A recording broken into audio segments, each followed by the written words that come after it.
नमस्कार। आज हम उस महागाथा की गहराइयों में उतर रहे हैं जो पीढ़ियों से भारत के मानस पटल पर अंकित है, महाभारत। जी हाँ, महाभारत। हमारे पास जो स्रोत हैं वो इसे सिर्फ एक युद्ध की कहानी नहीं बताते। नहीं, बिल्कुल नहीं। बल्कि ये धर्म, कर्तव्य और जो कर्म किए जाते हैं उनके अनिवार्य परिणामों की एक बहुत ही जटिल तस्वीर पेश करते हैं। सही कहा। ये कथा अपने आप में एक पूरा ब्रह्मांड है। इसमें वीरता है तो छल भी है, त्याग है तो बदला भी। हाँ, तो चलिए इस विशाल कथा के उन पहलुओं को समझने की कोशिश करते हैं जो शायद आज भी उतने ही प्रासंगिक हैं। बिल्कुल। हमारा मकसद सिर्फ कहानी सुनाना नहीं है, बल्कि उन मोड़ों को, उन किरदारों के फैसलों को खंगालना है जिन्होंने उस महाविनाश की कहानी लिखी। और ये सवाल तो हमेशा रहते हैं, सही क्या, गलत क्या? हाँ, वो महीन रेखा क्या है, निष्ठा कहाँ तक सही है, और हमारे जो चुनाव होते हैं वो कैसे हमारा और दूसरों का भविष्य तय करते हैं, ये सब इस कथा में है। तो शुरुआत करते हैं हस्तिनापुर के राजा शांतनु से। जी। उनका विवाह हुआ देही गंगा से। जी। पर एक शर्त थी। हाँ, एक अनोखी शर्त कि शांतनु कभी गंगा से कोई सवाल नहीं पूछेंगे। और ये शर्त निभाई भी गई कुछ समय तक। लेकिन जब गंगा ने अपने एक के बाद एक 7 बेटों को जन्म लेते ही नदी में बहा दिया और फिर 8वें पुत्र देवव्रत के साथ भी वही करने लगी, तब राजा का सब्र जवाब दे गया। वो रोक नहीं पाए खुद को। पूछ बैठे। हाँ, पूछ लिया, तुम ऐसा क्यों कर रही हो? और बस वचन टूट गया। वचन टूट गया। गंगा 8वें पुत्र देवव्रत को राजा को सौंपकर चली गईं। और यही देवव्रत आगे चलकर भीष्म कहलाए। बिल्कुल, भीष्म पितामह कुरुवंश के इतिहास में एक बहुत ही केंद्रीय और प्रभावशाली पात्र। लेकिन यहाँ एक सवाल उठता है, क्या गंगा का ये काम सिर्फ एक देवी की लीला थी? यह इसमें कोई गहरा संकेत था उस वंश के भविष्य के बारे में? हाँ, स्रोत अलग अलग बातें कहते हैं इस पर। खैर, आगे कहानी बढ़ती है। शांतनु सत्यवती नाम की एक महिला से प्रेम करने लगते हैं, विवाह करना चाहते हैं। लेकिन यहाँ फिर एक शर्त। सत्यवती के पिता ने कहा कि मेरी बेटी का बेटा ही राजा बनेगा। अब यहाँ देवव्रत सामने आते हैं और वो एक ऐसी प्रतिज्ञा लेते हैं जो इतिहास में शायद ही किसी ने ली हो। हाँ, अपने पिता की खुशी के लिए देवव्रत ने न सिर्फ सिंहासन का दावा छोड़ा, बल्कि आजीवन ब्रह्मचारी रहने का प्रण लिया। एक भीषण प्रतिज्ञा, और इसी वजह से वो भीष्म कहलाए। ये त्याग तो महान था, इसमें कोई शक नहीं। यकीनन। पर सोचने वाली बात यह भी है कि क्या इस एक प्रतिज्ञा ने अनजाने में ही सही हस्तिनापुर के भविष्य को और उलझा दिया? हाँ, सिंहासन का सवाल जो यहाँ हल होता दिखा वो शायद और गहरा हो गया। बिल्कुल। आगे देखें तो भीष्म अपने सौतेले भाई विचित्रवीर्य के लिए काशी की राजकुमारियों का स्वयंवर से हरण कर लाते हैं, अंबा, अंबिका और अंबालिका। लेकिन उनमें से एक अंबा वो किसी और से प्रेम करती थी, शाल्व से। और जब भीष्म को पता चला तो उन्होंने अंबा को जाने दिया, लेकिन शाल्व ने उन्हें अपनाने से मना कर दिया। हाँ, क्योंकि उन्हें जीता गया था। ये अंबा के लिए बहुत बड़ा अपमान था, असहनीय। और उन्होंने इसका बदला लेने की ठानी भीष्म से। उन्होंने कठोर तपस्या की, और उनका श्राप सिर्फ भीष्म के लिए नहीं था, वो तो जैसे पूरे कुरुवंश के विनाश की भविष्यवाणी थी। क्या कहा था उन्होंने? कहा कि तुम अपने कुल का नाश देखोगे, मृत्यु के लिए तड़पोगे, और ये सिंहासन खून से रंगा जाएगा। और ये भी कि अगले जन्म में वो भीष्म की मृत्यु का कारण बनेंगी, जो वो शिखंडी के रूप में बनी। बिल्कुल।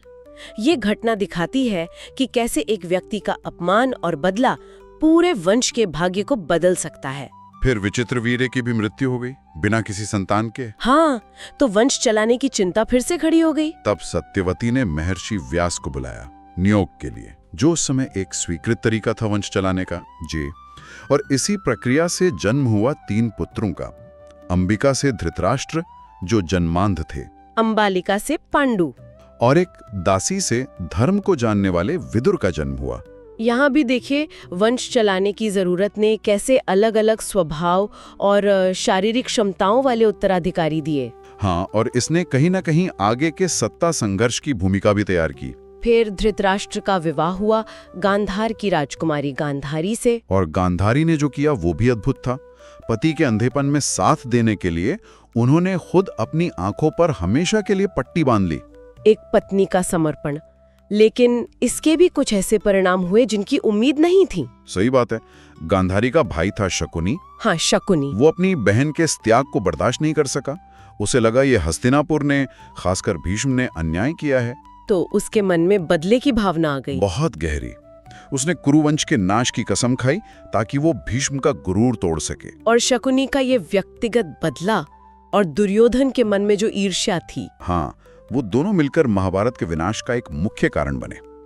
यहाँ आप देख सकते हैं कि कैसे निष्ठा और प्रेम का बिगड़ा हुआ रूप विनाशकारी बन जाता है। और फिर पांडु की पत्नियों कुंती और माद्री ने देवताओं के वरदान से 5 पुत्र पाए। हाँ, क्योंकि पांडु को श्राप था कि स्त्री संग से उनकी मृत्यु होगी, तो देवताओं का आवाहन किया गया। युधिष्ठिर, भीम, अर्जुन, नकुल और सहदेव ये पांडव कहलाए। और दूसरी तरफ गांधारी के 100 पुत्र हुए, जिनमें सबसे बड़ा दुर्योधन, ये कौरव कहलाए। और यहीं पर शकुनी की भूमिका और भी प्रभावी हो जाती है। वो लगातार दुर्योधन के कान भरता रहा पांडवों के खिलाफ। बचपन से ही। हाँ, बचपन से ही वो नफरत और ईर्ष्या के बीज बोता रहा। गुरु द्रोणाचार्य ने सबको शिक्षा दी, लेकिन अर्जुन की प्रतिभा अलग ही थी। वो सर्वश्रेष्ठ धनुर्धर बने। और इसी समय एक और महत्वपूर्ण पात्र सामने आते हैं, कर्ण, जो असल में कुंती के ही पुत्र थे। विवाह से पहले सूर्यदेव से जन्मे, लेकिन ये राज था। समाज ने उन्हें सूतपुत्र माना और द्रोण ने उन्हें शिक्षा देने से मना कर दिया इसी आधार पर। हाँ, कर्ण ने फिर परशुराम से शिक्षा ली और वो दुर्योधन का बहुत करीबी दोस्त बन गया। ये दोस्ती कर्ण के लिए सम्मान तो लाई, पर उसे पांडवों का कट्टर दुश्मन भी बना दिया। कर्ण की कहानी भी अपने आप में बड़ी दुखद है। प्रतिभा थी, पर सामाजिक अन्याय झेला। और निष्ठा दुर्योधन के प्रति। हाँ, अटूट निष्ठा। लेकिन सवाल वही है, क्या ये निष्ठा उसे धर्म के रास्ते पर रख पाई? ये सवाल महाभारत बार बार उठाता है। दुर्योधन तो शकुनी के असर में था ही, सिंहासन के लिए कुछ भी करने को तैयार। उसने पांडवों को मारने की कई साजिशें रची। वो लाक्षागृह वाला कांड याद है? हाँ बिल्कुल। और उसने अपने दोस्तों को, गुरुओं को, पितामह तक को अपने अधर्म में शामिल होने पर मजबूर किया। बिल्कुल। फिर जब राज्य का बंटवारा हुआ तो पांडवों को क्या मिला? खांडवप्रस्थ, बंजर जमीन। लेकिन उन्होंने अपनी मेहनत से उसे इंद्रप्रस्थ जैसा शानदार नगर बना दिया। हाँ, और युधिष्ठिर ने राजसूय यज्ञ किया, उनकी प्रतिष्ठा बढ़ी। लेकिन उसी यज्ञ में कुछ ऐसा हुआ जिससे दुर्योधन को बहुत अपमान महसूस हुआ। मैं सभा में वो भ्रमित हो गया था। और उस अपमान का बदला लेने की आग ने शकुनी को एक और मौका दिया साजिश रचने का। द्यूत क्रीड़ा, चौसर का खेल। ये सिर्फ खेल नहीं था। नहीं, ये जाल था। युधिष्ठिर वो क्षत्रिय धर्म और निमंत्रण को ठुकराना पाने के चक्कर में खेलने बैठ गए और शकुनी के पासों के सामने हारते चले गए। सब कुछ, राज्य, धन, भाई, खुद को, और आखिर में अपनी पत्नी द्रौपदी को भी दांव पर लगा दिया और हार गए। इसके बाद जो हुआ वो शायद कुरु सभा के इतिहास का सबसे काला पन्ना है, द्रौपदी का चीरहरण। दुर्योधन ने आदेश दिया दुशासन को कि द्रौपदी को बालों से घसीटकर सभा में लाओ। और वो लाया भी, भरी सभा में, जहां भीष्म थे, द्रोण थे, विदुर थे, खुद धृतराष्ट्र थे, बड़े बड़े ज्ञानी, शक्तिशाली लोग। पर सब चुप रहे, मौन। वो मौन शायद उस सभा में बैठे हर व्यक्ति के अपने अपने बंधनों का, उनकी मजबूरी का, उनके नैतिक पतन का प्रतीक था। भीष्म अपनी प्रतिज्ञा से बंधे थे, द्रोण राजा के प्रति निष्ठा से, धृतराष्ट्र पुत्र मोह में अंधे थे, कर्ण ने भी कड़वे शब्द कहे, सिर्फ विदुर ने विरोध किया पर उनकी किसी ने नहीं सुनी। श्री कृष्ण ने आकर द्रौपदी की लाज बचाए, वो वस्त्र बढ़ता गया। हाँ, लाज तो बच गई, लेकिन जो अपमान हुआ उसने युद्ध को तय कर दिया। द्रौपदी ने जो प्रतिज्ञा ली कि वो अपने बाल तभी बांधेंगी जब दुशासन के खून से धोएंगी, वो प्रतिज्ञा उस सभा में मौजूद सभी के अंत की घोषणा जैसी थी। इस सब के बाद पांडवों को सजा मिली, 12 साल का वनवास और 1 साल का अज्ञातवास। जी, और इस दौरान भी कौरवों ने उन्हें चैन से नहीं रहने दिया, पर पांडव हर मुश्किल से निकल गए। वनवास पूरा हुआ, अज्ञातवास भी, तब पांडवों ने अपना राज्य वापस मांगा जो उनका हक था। तो दुर्योधन ने क्या कहा?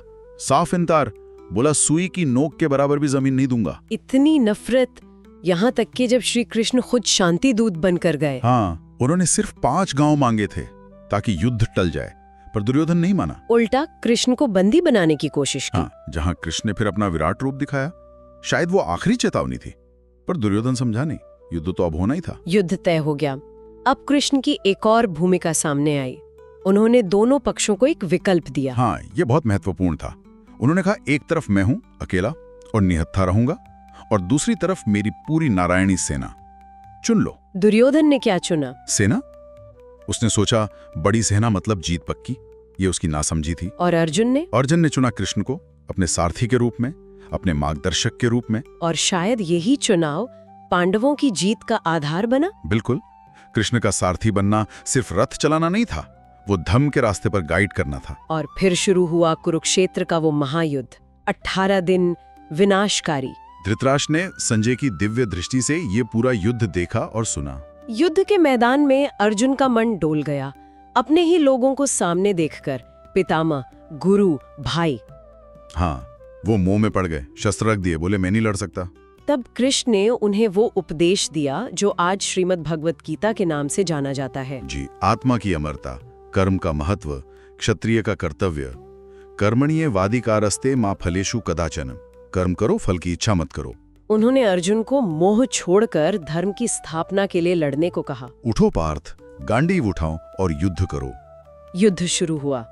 पहले 10 दिन सेनापति कौन थे? पितामह भीष्म। हाँ, भीष्म। वो अपनी प्रतिज्ञा से बंधे थे, हस्तिनापुर के सिंहासन की रक्षा करनी थी, चाहे राजा अधर्मी ही क्यों ना हो। ये द्वंद्व उनके हर काम में दिखता है। उनका अंत कैसे हुआ? अर्जुन ने शिखंडी को ढाल बनाया। शिखंडी जो पिछले जन्म की अंबा थी।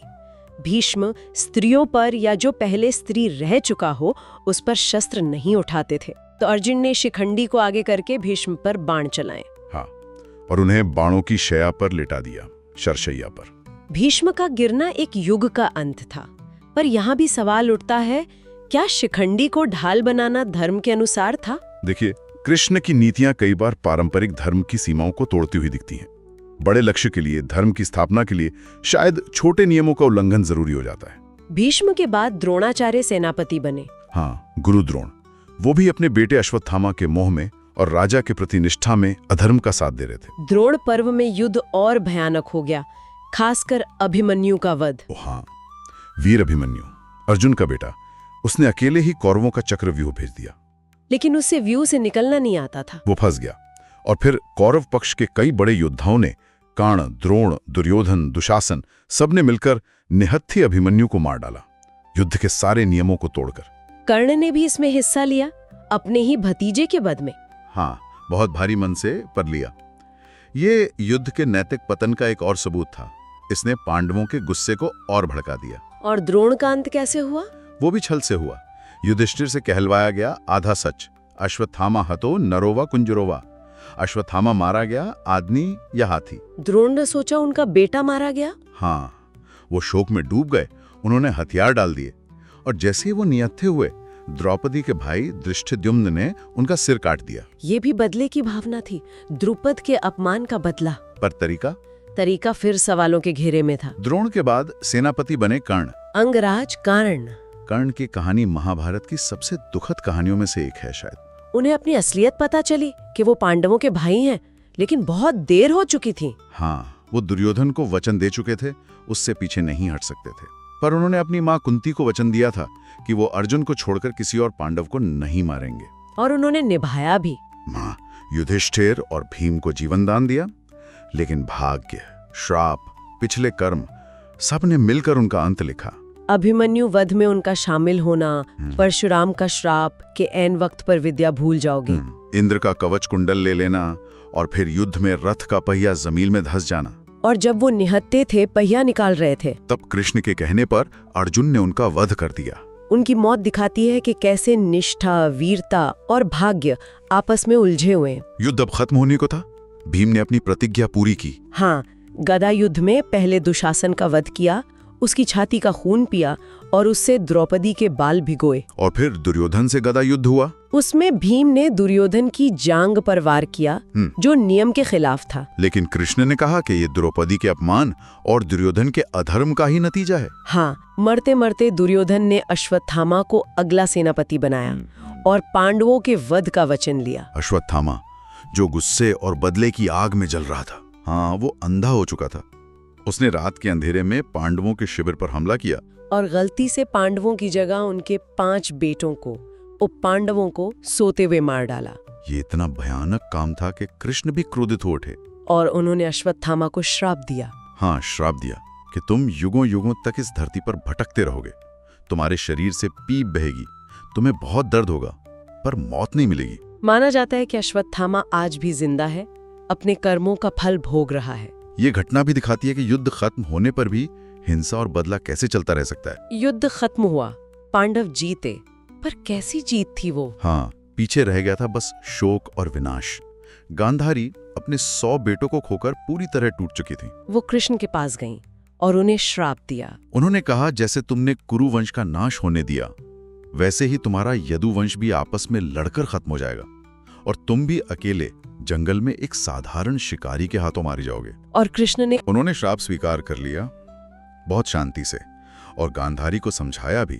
क्या समझाया? यही कि ये विनाश होना ही था, क्योंकि जब अधर्म बढ़ रहा था तब आपने और धृतराष्ट्र ने पुत्र मोह में दुर्योधन को रोका नहीं। और भीष्म, द्रोण जैसे बड़े लोगों ने भी अपनी निष्ठाओं के नाम पर अधर्म का साथ दिया। कृष्ण ने साफ कहा कि इस युद्ध के लिए सिर्फ दुर्योधन या शकुनी जिम्मेदार नहीं है, वो सब जिम्मेदार हैं जिन्होंने जानते बूझते अन्याय होने दिया या चुप रहे। ये महाभारत का एक बहुत बड़ा संदेश है। बिल्कुल, सिर्फ करने वाला ही नहीं, बल्कि अन्याय होते देखकर चुप रहने वाला या उसका साथ देने वाला भी बराबर का दोषी होता है। भीष्म की प्रतिज्ञा, द्रोण की निष्ठा, कर्ण की दोस्ती, ये सब अपनी जगह ठीक थे, पर जब ये धर्म और न्याय के खिलाफ खड़े हो गए तो विनाश का कारण बने। उनका मौन, उनकी चुप्पी ने दुर्योधन के अधर्म को ताकत दी। पांडवों को राज्य मिला, पर वो खुशियों से भरा नहीं था, अपनों को खोने का दुख था। हाँ, कहा जाता है कि इसी महायुद्ध के बाद द्वापर युग खत्म हुआ और कलयुग शुरू हुआ। एक ऐसा युग जहां सत्य और धर्म कम होंगे, छल, कपट, लोभ, हिंसा बढ़ेंगे। और ये भी कहा गया है कि जब अधर्म अपनी चरम सीमा पर होगा तब कल की अवतार होगा।